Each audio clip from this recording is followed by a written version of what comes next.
জান্নাতে চলে যাব। সুবহানাল্লাহ।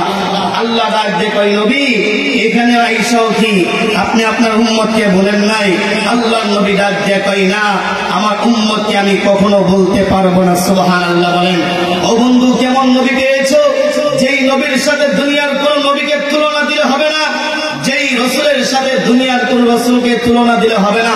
এত দামি নবী পেয়েছি, এত দামি নবীর উম্মত হয়েছি। এই দামি নবীর উম্মত হওয়ার পরে আপনার আমার মুখের মধ্যে নাই দাড়ি, মানি না কোন হালাল কাজ, দুনিয়ার সমস্ত পচা গান্দার মধ্যে আমি আপনি ঢুকে গিয়েছি। কথা বলেন ঠিক কিনা? দামি নবীর উম্মত হয়েছেন, দামি অবস্থায় থাকতে হবে, হারাম থেকে বাইসা থাকতে হবে, হালালের ভিতরে আসতে হবে, দুনিয়ার পচা গান্দা বাদ দিয়া কোরআনের মাহফিলের মধ্যে আসতে হবে। কথা বলেন ঠিক কিনা? আজকে এত বড় বিশাল মাহফিলের আয়োজন করেছেন, ওইখান থেকে দেখে আসছি কত সুন্দর আয়োজন, কিন্তু মাহফিলের প্যান্ডেলে মানুষ কতজন? আজকে যদি এইখানে কোরআনের বয়ান না হইয়া আজকে যদি কোনো দুনিয়ার নর্তকীদেরকে দেয়া নাচানো হইতো, দেখতেন এই প্যান্ডেল জায়গা হইতো না। কথা বলেন ঠিক কিনা? ও বন্ধুরা আমার, সেই নবীর ভালোবাসা দোকান, নবীর চরিত্র অনুযায়ী চলেন, তাহলে সোজা জান্নাতে চলে যাবেন। আর যদি নবীর আদর্শ বাদ দিয়া দুনিয়ার মানুষের আদর্শ ধরেন, নবীর আদর্শ বাদ দিয়া দুনিয়ার কোন নাপাক পচা গান্ধার আদর্শ ধরেন, খোদার কসম খেয়ে বলি, আমার নবী যে আদর্শ শিক্ষা দিয়ে গিয়েছেন, এর চাইতে বড় আদর্শ পৃথিবীর কোন মানুষ তৈরি করতে পারে না, পারবে না। ঠিক কিনা বলেন? বন্ধুরা আমার, সেই নবীর ভালোবাসা অন্তরে ঢুকাতে হবে। দেখেন সাহাবায়ে কেরাম নবীকে কিরকম ভালোবাসতো।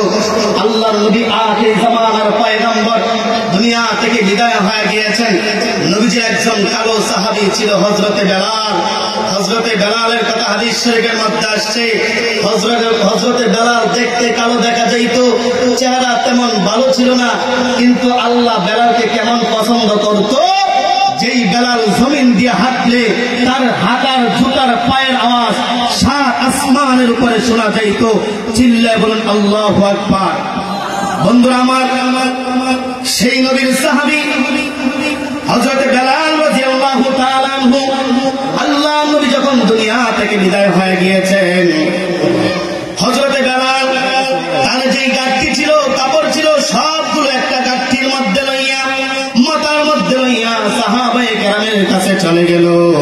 সাহাবায়ে কেরামকে ডাকতে বলেন, সাহাবীরা, আমি দামেস্কে থেকে এসে কালিমা পড়ে মুসলমান হয়েছিলাম, আল্লাহর পয়গম্বর দুনিয়ার জমিনের মধ্যে নাই। আমি আজান দিলে আমার নবী নামাজ পড়াইতো, আজকে আজান দিব, নবী নামাজ পড়াইব না। সুতরাং সেই জমিনের মধ্যে নবী নাই, যেই জায়গার মধ্যে আজান দিলে নবী নামাজ পড়াবে না, ওই জায়গার মধ্যে আমি থাকবো না, চলে যাব।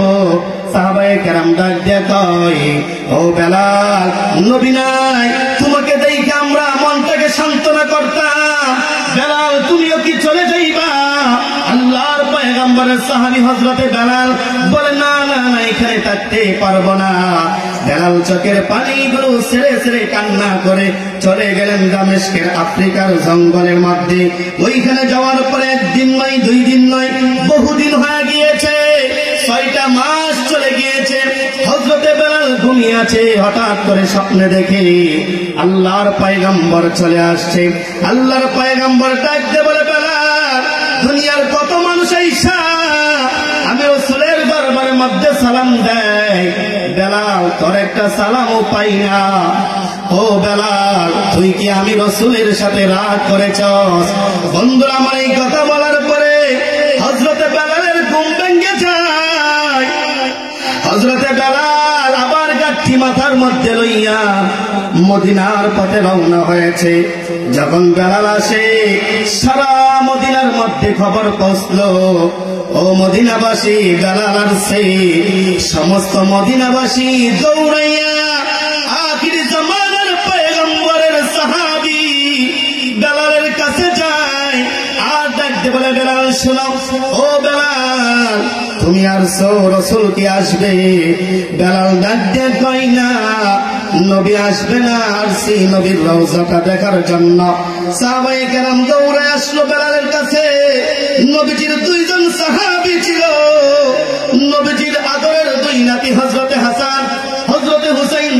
চলে আসছে নবীর কাছে। নবীর সাহাবী বেলালের কাছে আইসা দুইটা হাতের মধ্যে ধরে ডাক দিয়ে কই, বেলাল, ও বেলাল, নানা দুনিয়া থেকে বিদায় হয়ে গিয়েছেন। বেলাল, তুমিও চলে গিয়েছো, বহুদিন পরে তোমাকে পেয়েছি। ও বেলাল, আজকে একটু আযান দাও না, তোমার আযানটা শুনে আমরা আমাদের মনকে সান্ত্বনা করব। ও ইব্রাহিমপুরের মুসলমান, গভীর মনোযোগ দিয়ে শোনো। আল্লাহর নবীর সাহাবী হযরতে বেলাল তাদের দুইজনের আবদার রাখতে যাইয়া পাহাড়ের উপরে উঠে গেলেন। পাহাড়ের উপরে উঠে হযরতে বেলাল আল্লাহু আকবারের আযানের ধ্বনি দিয়েছে। আল্লাহ তাআলা বেলালের কণ্ঠের মধ্যে এত পাওয়ার দিয়েছেন, হযরতে বেলালের কণ্ঠের মধ্যে এত ক্ষমতা দিয়েছেন। বেলাল যখন আযান দিত, তার গলার আযান মাইক ছাড়া খালি মুখে 41 মাইল দূর পর্যন্ত চলে যাইত। সুবহানাল্লাহ।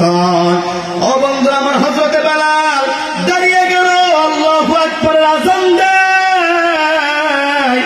বেলালের আযানটা যখন সারা মদিনার মধ্যে পৌঁছল, সমস্ত মদিনাবাসীরা দৌড়ে আসতেছে হযরতে বেলালকে দেখতে, বেলালের দিকে আসে।